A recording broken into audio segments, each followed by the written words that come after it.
All right. Good morning, Doug. We're back with some more viewer Q&A. Um, Doug, what do you think? Will the war escalate from a proxy war in Ukraine to a full-on NATO versus Russian war? We're dealing with psychologically aberrant personalities, narcissists, and worse. So, what will these crazy people do? Hmm.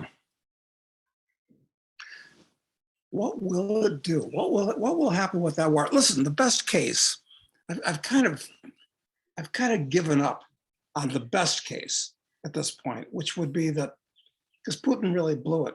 We just should have wiped out the Ukrainian army that was attacking Donbass and taught them a lesson and gone home. That would have been the best case. But this thing is dragged out now. We don't know what's happening. The reporting, everything we hear in the US is basically American or Western propaganda, totally unreliable. We can't hear much Russian propaganda, which would be just as unreliable, I guess. Yeah, I think so. So we're flying blind. We're guessing, but I can't see how this ends well, because the best case is that it ends and there's a genuine iron curtain now between Russia and its pals and the US and its pals. Meanwhile, the Western economy is well on its way to total collapse, serious collapse. Hmm. At which point, these stupid chimpanzees are going to look for somebody who caused it, or we might blame it on Russia again. I don't know. What do you think? Well, they seem to be leaving no room for de-escalation. No off-ramp is the term that people keep using. So, I think what you describe is probably the best case scenario, but it's hard to even see how you get to that when people are basically demanding that Putin, as such a bad actor, must be replaced. They're looking at going after him personally. Yeah, which is actually crazy to do that to start with. What if Putin starts saying the same about Biden, says he's a war criminal and needs to be prosecuted and replaced personally. And well, the next step, really, why not send in special ops to make it happen? Right. Either way, both ways. And of course, I've long held that since these are just, gangs playing with each other, rather than mounting armies and inconveniencing whole nations, you can't have a cage fight between the guys that are in back of all this, but at least they could try to kill each other. Yeah, no, I'm all for like an actual gang war amongst regime members. Like that seems totally fine.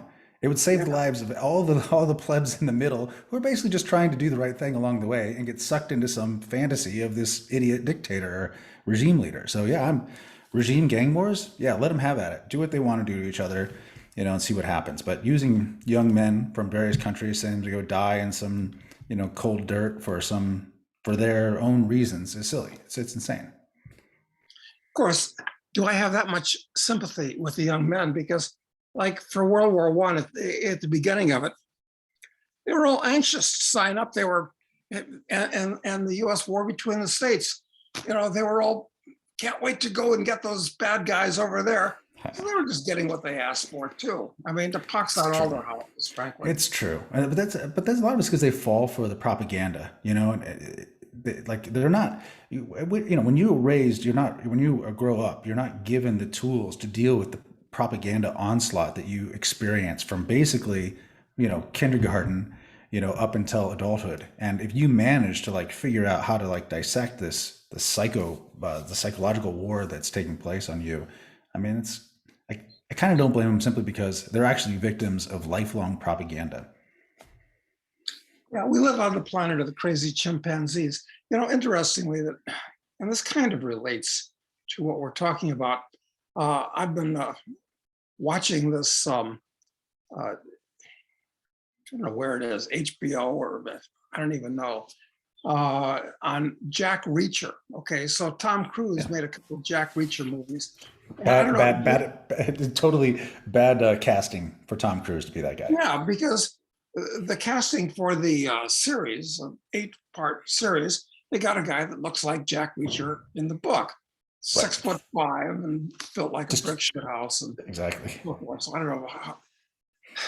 He's like a large edition of Tom Cruise, let's put it that way, as he should be. But anyway, I'm thinking this guy's got the proper attitude in so many ways. I Hmm. mean, he doesn't care who you work for, whether you work for the government or police department or a local criminal gang. I mean, if you bother him, he'll kill you. I mean, Right. that's basically what it boils Pretty down much to. it. But the unfortunate part of it is that it's unrealistic because Jack always gets away with it. He's able to Right. just get a fresh T-shirt and start walking towards the next town, and nobody really pursues him. So it's Yeah. not realistic that way, but I kind of like that approach. Yeah. I mean, it does seem like the world would be a lot more civilized, Oh, actually. absolutely. Yeah, and you've got to like the Reacher character because, frankly, you leave him alone, he'll leave you alone. It's pretty Right. simple. Yep. Yep. I agree. I agree. So, so let's see. Next question is: what's your opinion of the coming food and energy crisis? And also, will it touch South America and Uruguay? Well, Uruguay. Uruguay has really no domestic energy production. Lots of windmills in this country for the last 20 years. So that'll help a little bit. Got to import all their oil, but it's a neutral country. And nobody's going to say, let's cut off the Uruguayans. Just like if they hijack a plane, they might say, all the Americans line up, we're going to kill you. They're not going to say that to the Uruguayans. No. So it's a relatively good place to be from that point of view. Hmm. From an energy and a food point of view, this is an agricultural country. There's, you know, I mean, I don't have domestic pigs, but I got wild pigs down by the river, lots of cows, chickens, you got all that stuff. Hmm. Well, it's pretty good from that point of view. What do you think about globally, though, about this energy and food crisis? Do you think that the warnings about it at this stage, are they exaggerated, or is it actually a very serious problem based upon what you've been able to see? Looking at the prices of things like wheat and corn and soybeans, which are all at or near all-time highs and are promising to go even higher, poor people are going to riot. That's what poor people do. If they can't afford food, then I guess rather than sit around and starve in their crappy hovels, they go out and riot and hope things will get better for some reason. So, Yeah. yeah, I think it's going to get a lot worse. I think that, listen, I feel a little bit perverse going back to the US during the northern summer because I think it's going to be wild and crazy in the northern hemisphere this for the rest of this year. Well, So and beyond. and that, do you think, is relating to the food and fuel crisis, or is it relating to other, just the culture war stuff? Well, the cultural war seems to be heated up with these people in Washington, D.C. Yep. They're not slowing down. The fact that they've instituted a ministry of truth. What do they call it? They've got another name for it. The disinformation The governance board, disinformation governance board. right? With that crazy woman running it. She's amazing. These people actually have no boundaries. They have no limits. They're really Jacobins. There's no question about it. So that's not going to go away.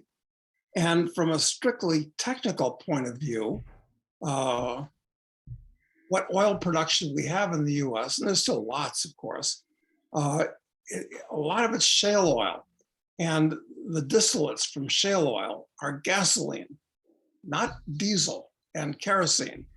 So that would seem to be militate towards bad news for the truckers and the airlines. I mean, Well, heard anything about that?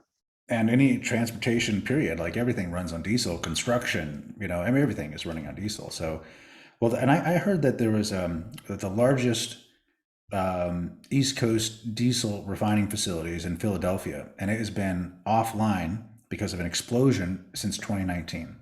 So that basically puts the East Coast at a special risk because they don't have pipelines getting it in there, and the big refinery there has been offline since 2019. So that makes that area going to be impacted much worse, much sooner. And as what I read is that as soon as the first week of June, you could start seeing real rationing in that area, at least around diesel prices, especially if they start, as they've been talking about, starting to institute price controls of some kind around fuel. If they start that, there's going to be real shortages. Well, that means that trucks won't be able to deliver things on time and in proper quantity to the big cities. And Right? That's a recipe for chaos. well, yes, it is. Gee, this is going to be really kind of fun to watch from a distance, of course. From a I don't distance. see anyway. And the baby formula thing. Have you? Yeah, well, so, yeah, so yes, here this is a great one, and people, if you know about this, we might be repeating something because it's been in the news a lot lately. But yeah, the milk, the baby formula, there's real shortages of it, and apparently there is one of the largest processing facilities for that made it in the U.S. was shut down as part of a FDA investigation into some bacterial infection that apparently resulted in the death of two babies, two infants. But the FDA traced it back, found out that it did not, in fact, come from that facility, but has failed to reopen the facility and allow them to start operating again over the last 2 months. So 2 months ago, they realized it did not come from that facility, but it's still shut down. The FDA is not letting them open and produce it. That's fascinating. That's the way bureaucracy work. Because you might remember, this was a long time ago now. This was 20 years ago.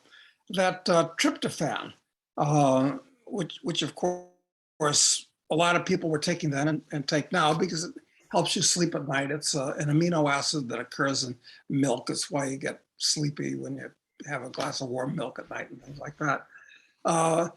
There was a pollutant of some type in a Japanese factory that killed a few people, but they totally banned tryptophan and shut it down forever. And I think they can make it now, but it took them like 10 years to determine that it was just an industrial accident that had nothing to do with anything for shutting it down. So that's just the way, these bureaucracies, they're all cover your ass and better safe than sorry. If I don't do anything, I'm being Exactly. cautious, which is smart for a bureaucrat. Exactly. These people are awful. I really like to take them out and hang them all. Yeah, this is causing actual real problems for babies in the United States just because they would not greenlight this facility, which they identified as being innocent of any problem, from turning back on to produce this. I mean, all these problems are government created. I hope that people at least are learning from all this. And of course, since there are tens of thousands of babies coming across the Rio Grande border, apparently they can get all the formula they want for some reason. I mean, how does that work? Well, for humanitarian reasons, I mean, we gotta take care of the oppressed classes, right? First. I don't know when the average whipped dog in the U.S. Gonna wake up. can't you? Yeah, they're so supine and asleep. They won't even roll over on their backs and wet themselves because they're still sleeping. It's Yeah. disgusting. I mean, It's either that, or they'll be so fooled into the normal propaganda of that. Oh no, the big problem is that guy, or it's that group that's the problem. And don't look at us, the government. We're fine. We care about you. We love you. We're doing our best. But those evil people over there, the other side, is after you. Whatever side that be. Everything's binary with these people. in the worst case, these stupid Republicans are going to figure, well, we'll put our guys in 2022 without realizing that they're exactly the same damn people. It'll make no difference at all. Radical. Think about it. Look at how everybody just voted for this funding for Ukraine. All the Republicans, I think like 50 Republicans voted against it. But basically every Republican lined up, not reading this bill. Yes, let's send it on over. Forget about the problems we have. Forget about we don't have $40 billion to send anybody. They're like, no, we're going to do it. It's the right thing to do. They're all awful. They are. And I may have mentioned this before or not. Do you remember that after the Soviet Union fell, in the news, there was all kinds of hoopla about, wow, we're going to have a $50 billion peace bonus now since There's no more Cold War. $50 billion, that's a rounding error right now. I mean, they're shipping that off to one shithole country for a border war with another shithole country. Right. In fact, we've already approved. Well, I guess that we didn't get the final approval because of Rand Paul delaying it for a week. The 40 billion, but the total number for Ukraine once this does go through will be $54 billion in 2 months. In 2 months. It's pretty good and counting. And counting. Yes, they have needs. I mean, basically, the entire Ukrainian civil service and military is we pay the payroll. We're paying the payroll. I mean, you like that? So, and I wonder when Putin feels like that it might actually be us fighting him instead of. This goes back to the first question. Instead of Ukraine, if we're paying the payroll of all the people, we're supplying them with all the weapons, we're providing with them targeting intelligence. Maybe it's us. Yeah, exactly. And I should correct it. It's not us. I keep Jeff Berwick contacted me last video. He goes, Matt, you keep saying this. It's still in your head. You keep saying us. It's not you. It's not you at all. No, it's the damn regime in the United States that has control of the wheel that's this time who's doing it. Yeah, and it's a really smart idea, like we talked about before, shipping all these, highly advanced military weapons which will all be pilfered and sold to, people, groups that are alleged to be terrorist groups, but perhaps people with bad intentions will get them and use them in nasty ways. There's gonna be a few that slip out. No way to avoid it. I don't think. No way to avoid it. Yeah, I mean, especially and they aren't, they aren't tracking anything. They aren't, they aren't auditing anything. So that's a disaster. No, you don't even need to be a Ukrainian general to become a multimillionaire. Just an enterprising Ukrainian sergeant will probably become very wealthy as a result of this. Yeah, I think a platoon sergeant, a staff sergeant or something would do quite well. Yeah, of course. All right. Somebody asks, what do you think about what will be the indicator that the debt market is just collapsing? Like what will be an early sign that that's happening? Is it the 10 years shooting up beyond a certain point? I mean, is there any way you'll be able to know that now it's really happening? Well, I've been short for a long time in my commodities account, the 30-year bond, because I figure at some point, long-term debt is just going to go over a waterfall. Because what's going to happen to the 10-year? What's going to happen to the 5-year and the 2-year? Okay. This is just crazy, owning debt at this point at all. We could have, this is one of those points where we could have, where inflation isn't the real worry, a credit collapse is the worry, okay? Yep. All these zombie companies can't borrow money, and if they can, it's at levels that they can't afford to pay. So bankruptcies and unemployment and what's the key outcome difference between if there's a credit collapse versus a serious inflation problem? What is that? Just for people who might not understand. Well, we start with this is one reason for the strength of the U.S. dollar. The U.S. dollar is very strong in the currency markets now. It's against the Canadian dollar, the Australian dollar, the New Zealand dollar. In fact, every other currency except the ruble. Except the ruble, I guess. The rubles do pretty well. Yeah. The ruble used to trade a couple of years ago on the futures markets. It doesn't anymore. So I don't keep track of the ruble. But the US dollar is up about, I'd say roughly 10% against even big currencies in the last few months. Why? Because most of the debt in the world is denominated in dollars. And if you don't pay your debt, they'll take your assets. So people are scrambling for dollars to pay their debt. That's one thing that's going on. That's why the dollar is going up. I guess inflation will solve the problem, though. So I think they got to start printing money up again. And they can't raise interest rates anymore because they don't want to see massive bankruptcies of companies unemploying people. Look, they painted, look, this thing that I got on my wall, see it? Yep, we can see them. Yeah, painted into a corner. And that's exactly. Someone asked about them again. Would you mind just explaining who the artist is and what each one of them represent? Yes, I'd have to go up there and look for his first name, but his name is Bedard. And I bought these things a long time ago. Um, and they're prints, signed editions of 500 each. And I like them. So So the not middle one like middle one fine is art or anything. It's just stuff that. Oh, but and the this one, and this one here. This is called the first ducks on Mars. On Mars, this was done long before Elon Musk. Anybody even when he was when he was still a kid. So I expect at some point Elon will hear that there's somebody that's got a print called First Ducks on Mars. He'll like that. He'll buy it from me. I nice. won't. No. And so the one above your shoulder though is That the was the painting in a honest corner. one. Yeah, Oh, he's sorry. got to offer like 7 figures. But there's 500 other people that have the thing, so they'll buy it from them. So the painting in a corner, that's communism, right? That's what that's called.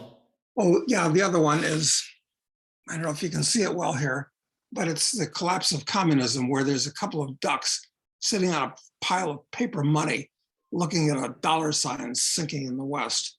So that's the collapse of capitalism. And this one's the collapse of communism. And this is the first ducks on Mars. It's kind of Good. nice, I think. I like him.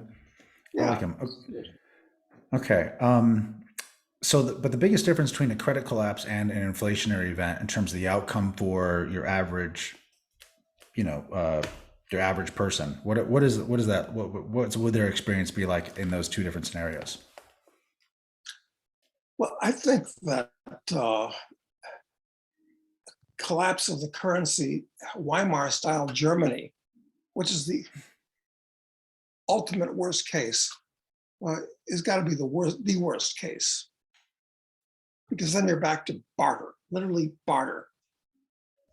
At least if we have a credit collapse and the banks fail and so forth, at least dollar bills will still have a value, and we'll be able to withdraw some money and civilization will go on. So worst case is inflation, but that is the way that they're going. Yeah. Okay. All right. Next question here is, how do you argue against libertarian skeptics who think that such a system would spawn natural monopolies run through force, just like the current government tactics? Well, you got to start from where we are. Can there be anything worse than the total legal monopolies, not practical monopolies, which that would be if you got a really powerful police force run by a bad guy? That's a practical monopoly, but it's not a legal monopoly, okay? Where everybody in the whole area acknowledges it and bows down behind, in front of it. So in my view, it can't get any worse than it currently is. Right. Right. And I think one of the things, the important thing is to use all the examples of today rather than talk about it in a theoretical way, because otherwise you're arguing, well, that, you know, they can argue about all the theoretically bad things that might happen if people had more freedom while ignoring the obvious consequences of the government being in charge, like the baby formula processing facility being unnecessarily shut down for 2 months, causing nationwide shortages of baby food. You know, and like those examples are everywhere now. Well, and here's another reason why you don't have to worry about private police forces taking over, because they don't run on taxes. Private industries, private companies have to run on profit. In other words, people have to voluntarily pay the money. Unlike the government, where they get the money, whether they're good guys, bad guys, they take it, they steal it from you one way or another. So this is a straw man. Well, what, what if Adolf Hitler sets up a police department by himself? Well, he'll just be considered a common criminal and taken out. I mean, that's what will happen to him. I mean, these are straw men. You're already living in the worst case, like we were talking about. Okay. How soon do you think the Fed will stop raising rates? You kind of answered this question already, but they're not. They can't. They're going to stop immediately. They're going to stop raising rates already, though. They're not going to raise them anymore. One thing they fear is a 1929 style collapse. Okay. So they'd rather have gradual inflation, even if it gets much higher, it's gradual, as opposed to a collapse where everybody loses all their financial assets overnight. And the economy is so over financialized now that, it's not, it was bad when we had a credit collapse in the 1930s. But back then, I mean, people's, what did the average guy have? He didn't even have a stock account. He had a bank account, maybe. So it didn't affect him too much directly, but now everybody's got an HR 10 or a pension or, a Robinhood account Yep. so that's what they want to avoid. Okay. Did you see? Keep printing money. Did you see EB Tucker's recent interview just from a couple days ago on with Stansberry Research? Did you see that by chance? Yeah, with Daniela Camboni. Yeah. And he was saying, I thought he made such a great point. It's like, listen, they don't care about you. They're not trying to stop inflation for your benefit. They are trying to protect the dollar system. That's it. So they don't care about inflation at all. They just need to make sure that the dollar system doesn't collapse. So they're fine with inflation. So I thought that context was such a clear, concise way to put it. I encourage everyone to go watch that. I'll link to it in the description of this video. Yeah, it's like the average American or the average person actually thinks his government cares about them. They don't care about you at all. I mean, all you are is you're just a cow in the field. And if anything, they resent you for it and hate you for it. They do. And your best case, I mean, most people are feedlot cows. And if you're a free range cow, it just means that you get to wander around in the pasture as opposed to shoulder to shoulder with the other cows. Right. That's us. There's nobody free in this world today. Everybody thinks, I'm free. No, you're not free. You're not a wild buffalo running on the plains anymore. Forget about it. It's not the world we live in anymore. Yeah. Yeah, Doug, why is everything crashing except oil? I mean, today's things are stabilizing a little bit more, but if you look over the last 2 weeks, oil's been the thing that's really held up pretty well with all this. Yeah, because it's the most important commodity in the world, really. Which is why we have to stop using it altogether, right? Exactly. Exactly. It's crazy. But actually, wheat and corn and soybeans haven't been crashing. Yeah, they've been pretty stable. Yeah, yeah. Been crashing. But you're right. The stock market's got a long way to fall. The bond market's got a long way to fall. So those are what I'm mostly interested in at this point, because they're like one-way streets, well, with bounces along the way, but everything's crashing. And of course, then you look at things like copper and platinum. Well, these are industrial metals, but the world economy is going to slow down. And we're actually not going to, even though you can make a very good case that there are going to be shortages of copper and platinum and palladium. Yeah, but there's going to be a lot less use of it too as society winds down. Yeah, and I think we talked about this a few weeks ago, like the case for all commodities, the entire commodity complex going up because of inflation. You know, the thought is, well, if you just bet on commodities in general, you'd be fine. But then we talked about the fact that it's quite possible that you enter into this recession or depression, in which case demand dries up completely and those things collapse in price. Yep, all kinds of things. And it could happen to coffee and cocoa and sugar. People are going to kind of economize. They're not going to stop by their Starbucks every day. Maybe once a week is a special treat. Right. Yeah. Times are changing. So, Doug, nuclear war. Where in Latin America will be safe to seek shelter and buy secure real estate in Latin America? Well, it's probably okay anywhere as long as you don't buy large pieces of land. I mean, the bad guys like to confiscate big estancias. I mean, that's where their heads are at. It's a lot of effort to go after the little ones. Right. So, a small holding, a finca, as they call it, or a house, nobody messes with that kind of thing anymore. Okay. So, but you don't think is there a high risk area in terms of nuclear war in Latin America at all? Or is pretty much all of it outside of the blast area, generally speaking? Well, first of all, it's the Southern Hemisphere, Yeah. and there's really not much in the Southern Hemisphere that's worth attacking. So, one of the smart things that the New Zealand government has done, and they're not very smart, but one of them is US naval ships can't dock in New Zealand because any of them could be carrying nuclear weapons. Therefore, Or Auckland legitimate has target. become a nuclear target for that reason. Well, Mm, smart move. If mm. I ran a country, I wouldn't want any US Navy ships there for the same reason. But I Yeah. think the Southern Hemisphere is going to be generally pretty good. Mm. Okay.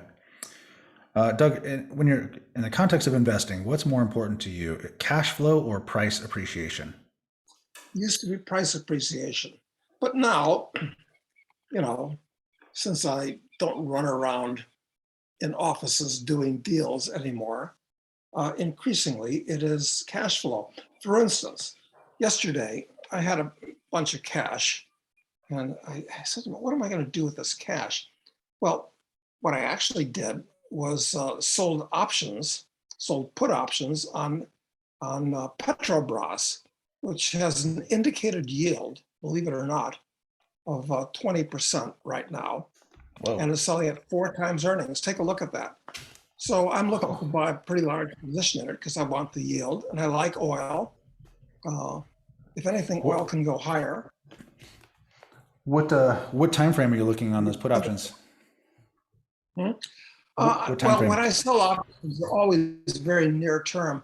And what did I do? I sold, oh God, I can't even remember the price of the stock, all these numbers for different stocks. And I just did this yesterday, but let's say it's a $15 stock and I sold an option 2 weeks out to put it to me for, let's say, $14 and I was paid $1. So Hmm. I expect 2 weeks from now, I'll have collected, uh, uh, you know, in my case, about $20,000 in premium. And then I'll do it again, or I'll get put to stock at a lower level And then you and get a I'll 20% hold it for the dividend. dividend. Yeah, exactly. So the answer to the question is I become more interested in income. When you have enough money and you get to a certain age and time in life, you're interested just in kind of taking it easy in the income more than the capital gains. Yeah. Okay. But the thing is, all the markets are going to be going up and down like an elevator with a lunatic at the controls, so that you're almost forced to pay attention to them and try to speculate to capitalize on them. But that put selling Otherwise, you lose strategy, everything. the put selling strategy you talked about, can just be such a great way to handle that environment though, because you're doing something generates cash and it's very low risk. Because worst case scenario, you get put a stock that pays a lot of cash, and so it just I don't. You used to be able to do that in a bull market. You could do it all with all kinds of things. I mean, you could do it with Yes. everything for like the last decade. It was a great way to generate cash flow, but I didn't actually realize there were such big opportunities in things like Petrobras. Well, the problem with selling puts is that sure, you can pick a special situation like that. I think it's a good special situation. Just as I was selling calls. Remember a couple of months ago we were talking about Moderna, Yep. which Yep. had huge premiums selling out of the money calls. I was betting it went down, and that worked out too. I mean, yeah, you get these occasional opportunities for selling options, and I never like to buy them. I'll repeat it again because when you buy an option, you have to be very right. When you sell an option, you just have to not be very wrong. Of course, you're acting as a casino, Yeah. as an insurance company. So if you're going to engage in selling options, the best way to do it is, first of all, you've got to have adequate capital. You really got to have a lot of money to do it because you're acting as an insurance company, for God's sake. So there are all these newsletters out there being published for outrageously ridiculous prices, telling people to sell options. But they're little people selling options that are going to get squeezed out and they can't diversify if the one bet goes wrong. It's all crazy.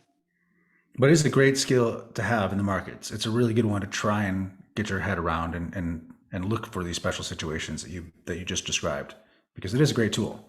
Yeah, yeah, it is a great tool. And I've got Okay. to admit, I'm lazy. If I took it seriously, I would buy a Bloomberg machine like EV does. You would hate it though, Doug. You would hate it. I'd You hate would it. hate it. It'd ruin my life. I don't want to do it. And I think EV pays about $3,000 a month for his No, Bloomberg terminal. but he gets a lot out of it. I guarantee it. He does. I'm not that interested, quite frankly. No, no, no. You don't. You don't need to. You don't need to. You can be lazy, Doug. You've I done don't your need to part. make myself crazy. No. Okay. I know EV enjoys it. Okay. But I don't enjoy it Yes. as much as I used to. I just like to, you know, be like a crocodile or a leopard and kind of sit there. And occasionally a really fat piece of prey comes by and I can pounce on it.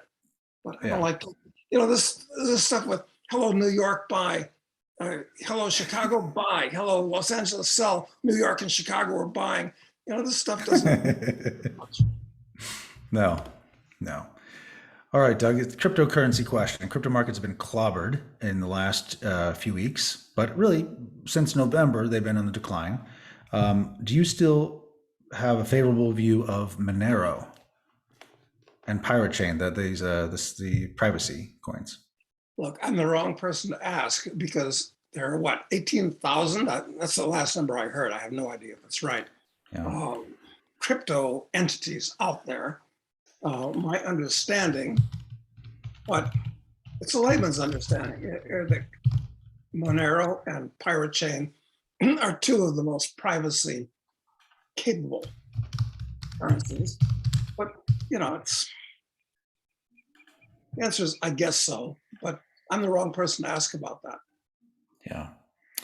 Okay.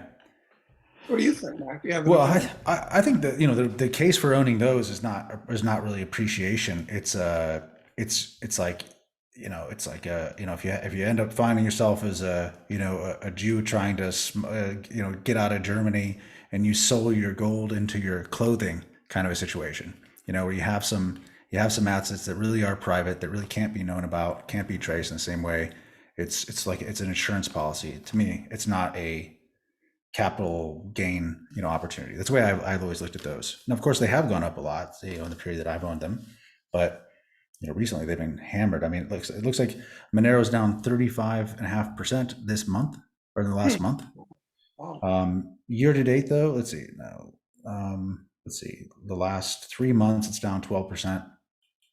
So it's 6 months. Yeah, I mean it's definitely down. It's definitely down a lot, but it's up 10% today, if that helps. But I think the case for that again is not price appreciation. How's Bitcoin today? Bitcoin is over 30 again. It's up 4%, 4.6%. Yeah.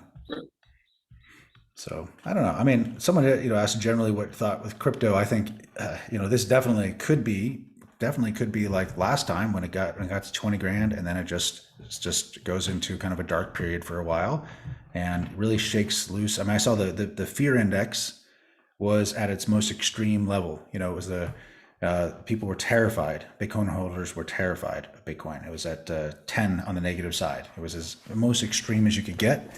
And when it got down to like 26,000 yesterday or the day before. So, I mean, I don't know. I'm not really a big buy the dip kind of person. What actually someone asked that about that with Doug, with the markets in general, these silver stocks and some of these gold stocks that got hit pretty hard. Like for instance, I bought some more Metalla yesterday, the day before, because it's just been so beat up. It's been beat up before this, but it's just been so beat up, and it's just seems like such a good value. So I bought the dip, with that.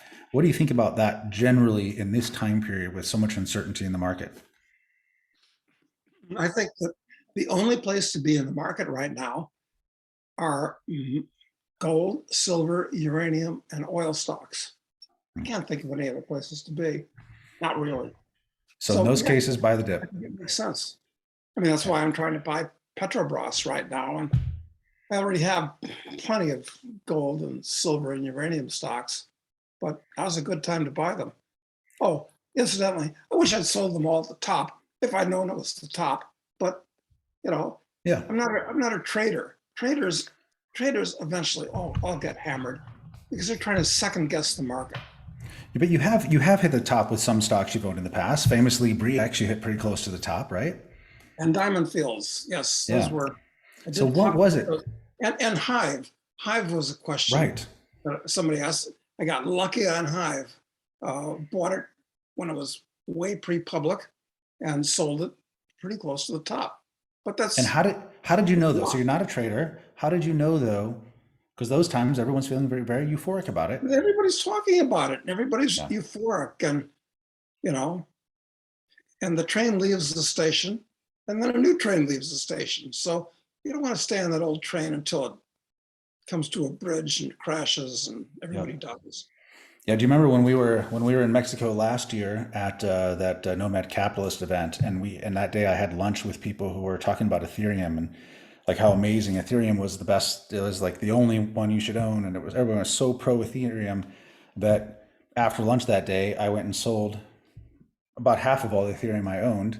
And then later we had dinner that night with the guy from Liberland, the president of Liberland, and I think I sold it like $4,300 for Ethereum. Each was $4,300. And at dinner he says, "You're gonna regret it. You're gonna regret it." And I said, "I don't think I will." Everyone's so enthusiastic about it. Ethereum today is $2,000. It's two Yeah. thousand. So, but you could feel the enthusiasm. Everyone is so excited about it that it just felt like I'm just gonna take some off the table.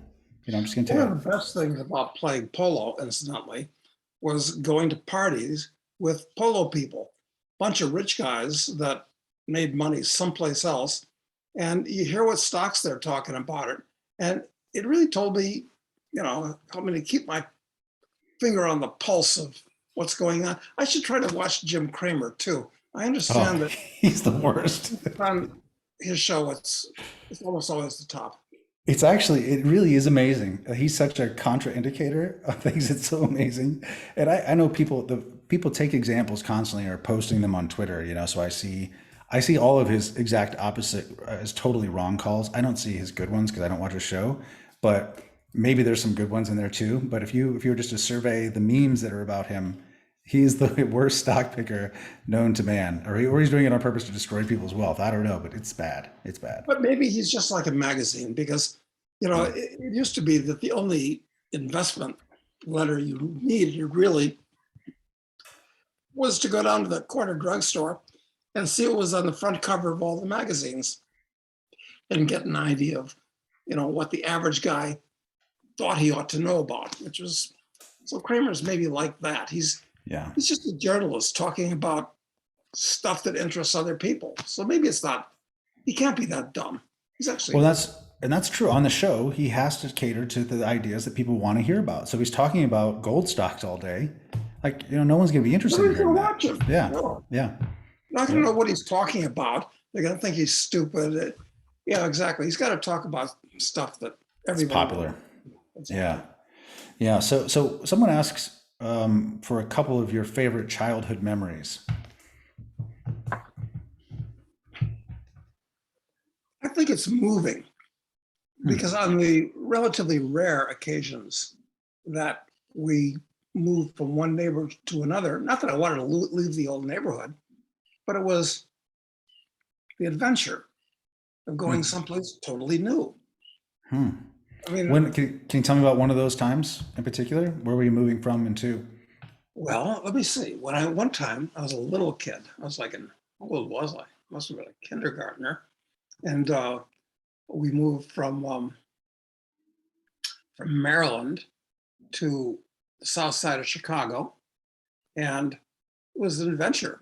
It was new, and everything was new and different. I like new and different things, Hmm. and in fact, every time that I can think of, I mean, yeah, I like new and different. Do I you remember mean, something? even when I went away to boarding school, went away to this 4-year military high school, and that's kind of scary in a way because you're the little kid, with all these upperclassmen that are bigger, and it's a totally new and strange environment. But it was exciting. Hmm. I mean, I guess I'm kind of an excitement junkie, frankly. What was Well, that's the? how it used to be. Can you remember something when you were going to the south side of Chicago? Can you remember? Was there any specific thing about your experience showing up there that stands out to you now as being, the novelty of it being so interesting? Hmm, Is there anything specific? The house or the neighborhood or the Chicago itself, seeing the city? I don't know. Was there? God, so many things. No, it was just No. the whole thing was new and different. Well, It was so all just this makes a good case for nature over nurture because obviously this trait has stuck with you your whole life. I mean, you're a novelty seeker, the international man, going everywhere to see different things, looking for the yeah, experience. yeah, Yeah, exactly. I yeah, mean, yeah, I'm a great believer in nature over nurture, quite frankly. yeah. Me too. I mean, look, I understand the value of nurture, the importance of nurture. Okay, that's all. It is important, but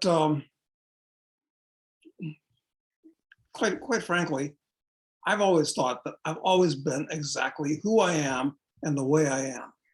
Yeah. I haven't really changed very much.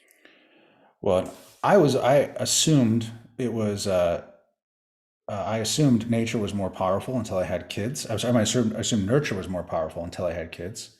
And then, but my children are the same beings they were when they were 6 months old. The traits are the same. The Yeah, stubbornness of my son is still there. He's a boat rocker. That's who he is. It's always been that way. It's not going away. My daughter, similar traits, different traits of my son. And I didn't shape them. They were that person. So yeah, I'm definitely a nature person. well, and of course, I've noticed this having had lots of dogs, litters of dogs, and then the puppies grow up with me, and it's the same damn thing. I mean, they're really the way they are from when they're just little puppies, Yeah. brought up exactly the same way until they're adult dogs. I Yep. mean, it's quite amazing. No, I'm all for nature, which of Yeah. course gets you into arguments about, well, okay, what's the nature of man? Are we Mm. actually spiritual entities or is this strictly biochemical? And, this is another, weird and wonderful subject for discussion over cigars and brandy late at night. The answer is, I don't know, but it's Mm. worth thinking about, But talking about. you think if it were biochemical, that'd be more likely to evolve based upon your environmental factors. Yeah, you'd think so. So I kind of, oddly enough, I'm well known as An an atheist, atheist, completely. but There that are doesn't cracks mean in I the don't. armor. It doesn't mean that you don't believe in the existence of a spiritual reality. Right. Yeah. Yeah. Okay, Doug. If you were living in Europe in your early 30s, what should you do and why? This is, of course, regarding the freedom. Oh, it says, oh, sorry. Let me clarify this. He says he wants to live a normal life. What he calls a quote normal life. Okay. If you were living in Europe in your early 30s and this is what you were trying to achieve, what would you do? Hmm.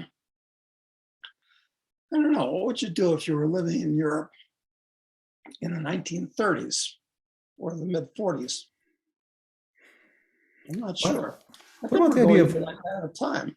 what about questioning the premise of the desire to live a quote normal life anyway? I mean, this person is calling it a quote normal life, even not, I'm sure, unclear how to define what that even means.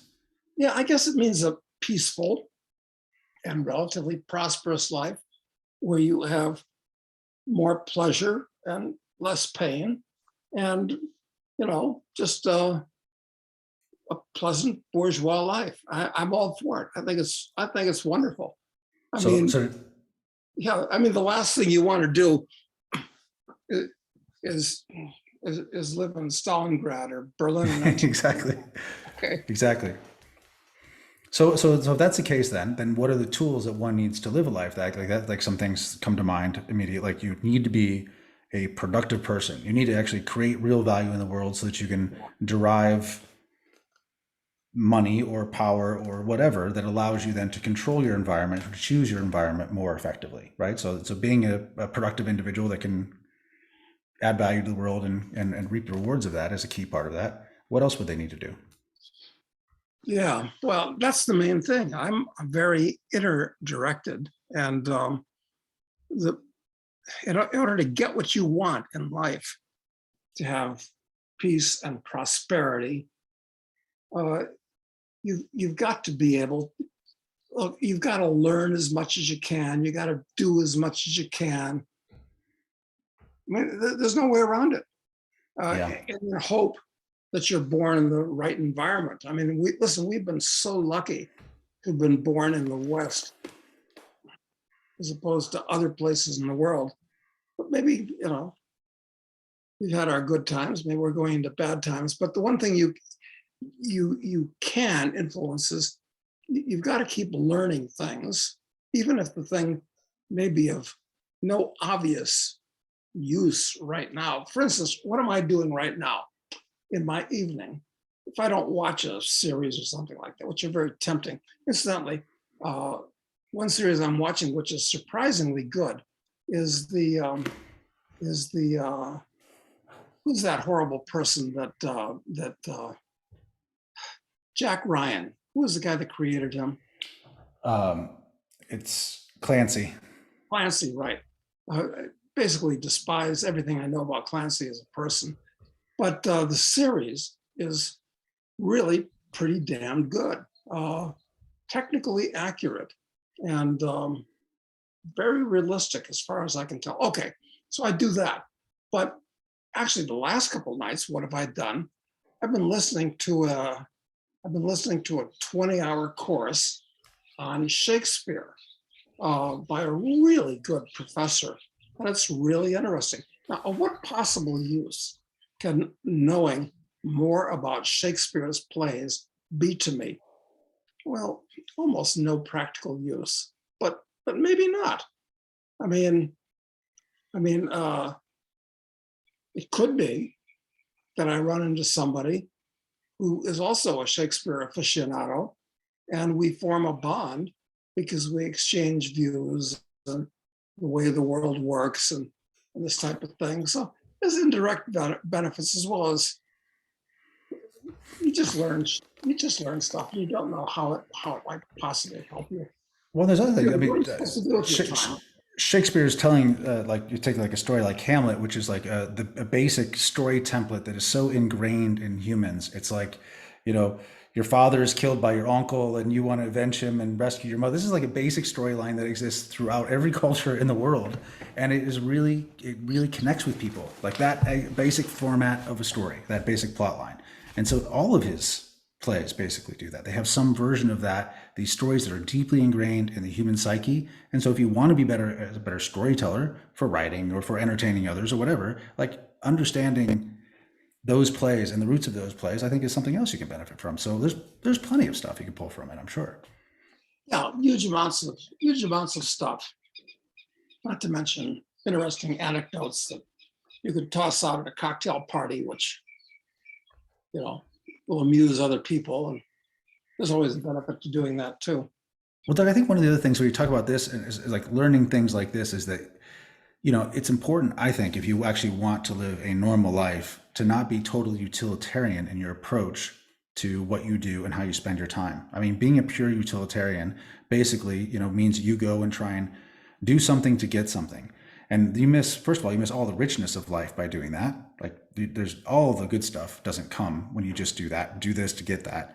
And I think opportunities don't emerge when you're so focused on being very utilitarian in your approach. If you're seeking the richness in life and the experience of life and like more, like to want to learn interesting things, then I think you'll find that opportunities end up opening for you in ways that you can't really imagine.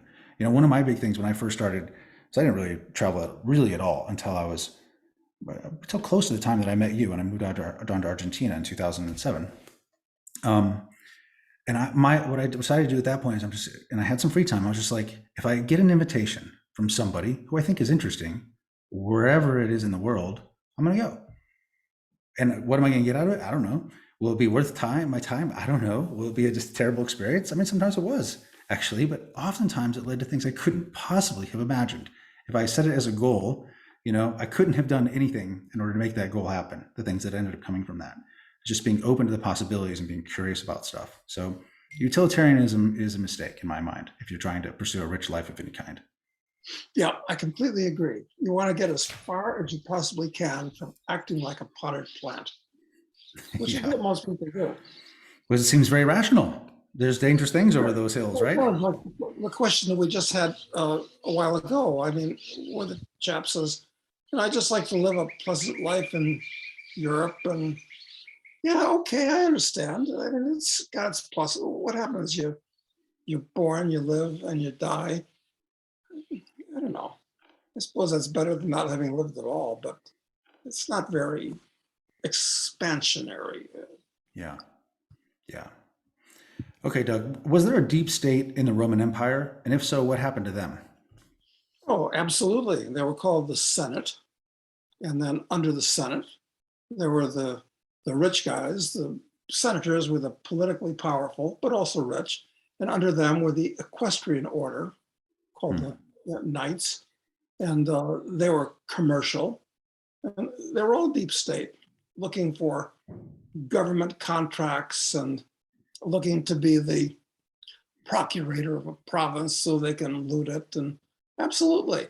In fact, every place has a deep state, not just the US. Absolutely every place has a deep state. The people that gather around the powerful, rich guy, you know, and try to sop off of him.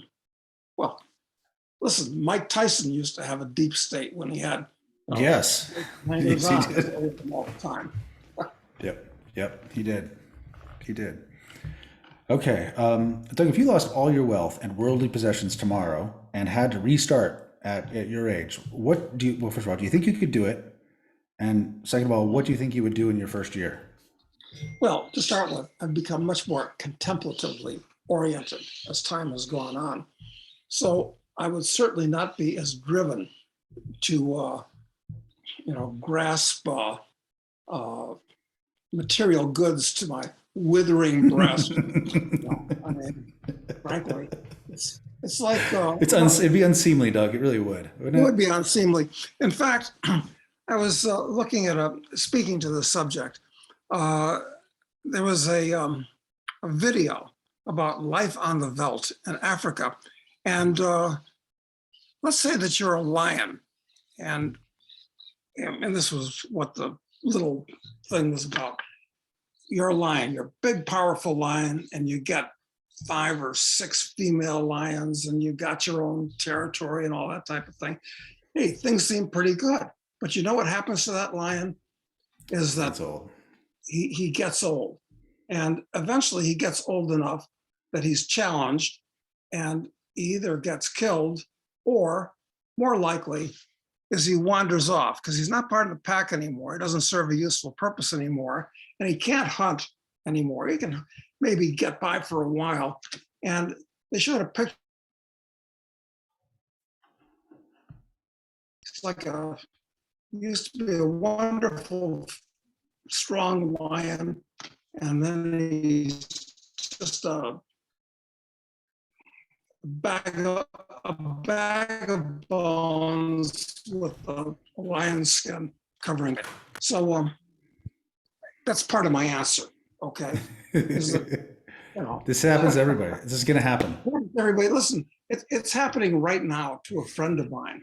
Actually, Hmm. not a close friend by any means, but somebody I've known for many years, who used to be very successful and used to make a lot of money and so forth.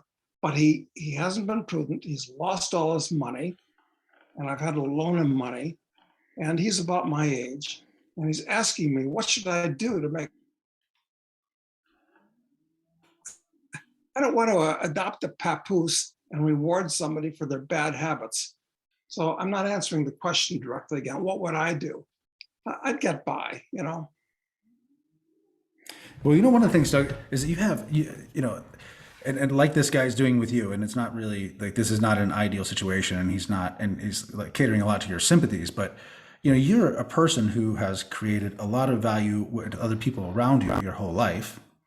So in a way, some of your savings is really in their bank accounts in a way. Like, and that's the way I think a lot of us are end up being about some of our friends. And if some of our friends find themselves in a tough spot temporarily, there's always it's a lot easier to get started if you have a reputation of creating value for others because those others they know it and they will reciprocate at a time of need, but that has limits. And so, what I would imagine you would do if that happened in your first year is you'd make a few calls and you put together whatever base amount of capital you needed to start selling some puts on Petrobras or something, something like that. I do something like that, right? Because when I was talking to my friend who's down on his luck, I said, Pat, how the hell could you get yourself in that position? I said, right now, there's 50 people that I could call up, and all I have to say is, look, I need 10 grand. Don't ask me why. And I get the 10 grand from 50 people. And a half a dozen people, I could call them for 100 grand and get it. And a couple you could ask for $1 million. There's at least a couple. Look, I need $1 million. Can you spot me? And they would. I think they would, although that's a lot of money. But so the first thing is, I asked Pat is, why aren't you in a position to do that? Number one, obviously you burned some serious bridges, you made some serious mistakes, but but maybe I wouldn't want to do that, because maybe I feel like I wasn't really in a position to pay that money back. Well, I could always write a book or something. That's something I have a skill that if I wasn't lazy, I could use. But I could. I guess I could. Somebody who's got a progeny that they'd like a tutor, and I just hang out for, room and board and a couple hours of lessons a day. I mean, depends on how lazy I wanted to get. Yeah. I wouldn't starve to death. You'd be okay. You'd be all right. All right, Doug, what do you think about this Michael Saylor I'd be guy? okay. I don't think I wouldn't have to worry about being torn apart by hyenas on my way out. So I don't think so. Okay, so I'm just going to do a couple more questions because our connection's starting to get a little funky. But I assume you're familiar with Michael Saylor. This guy who has this publicly traded company has been levering it up big time to buy Bitcoin. What do you think about him and him encouraging people to go so hard in on crypto, telling people to take out debt big time to buy Bitcoin in particular, and and about what he's done, the way he's leveraged his own balance sheet to do this? I think he's probably dramatizing some psychological aberrations. I mean, he likes being a big deal, and it's a mistake to believe your own propaganda for too long. I think that's what he's doing. So Yeah, it's bad advice. I mean, not that buying Bitcoin is bad advice. I think it's prudent, but it impresses me as kind of crazy. He's a one-trick pony, I'm afraid.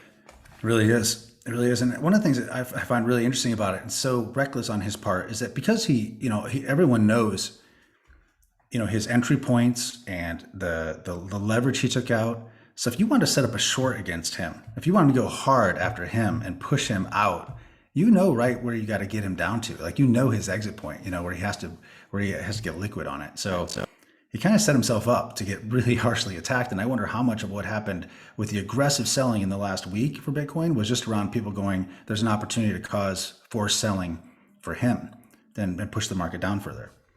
I got a feeling it's going to wind up being very embarrassing for him. Yeah, I hate to say it. I kind of like to see that. But okay, let me see. Last question, Doug. Are there any countries left on your bucket list at this point? Well, oddly enough, the two countries that are important that I've never visited are two of the most important. India, which I'd very much like to visit, but of course it's a continent in itself, so you can't just go to Delhi and say you've been to India, although you kind of can. So I'd like to spend some time in India, living in a lap of luxury, actually, not interested in, scrounging. And Needless to say, Doug, needless to say. Yeah, India would be one. And I'm sorry I missed my big opportunity to go to Iran. And that would have been great, because it would have been at an all expense paid tour put on by the Iranian Ambassadors Polo Club when I was a member of the New Zealand Ambassadors Polo Club, and I was invited, but I couldn't go. So those are the two big blank spots on my map. Sorry, I missed them. Well, hopefully there'll be an opportunity. Okay. Well, I think we'll leave it there for now, Doug. Have a great weekend, and we'll talk next week. Thanks, Matt.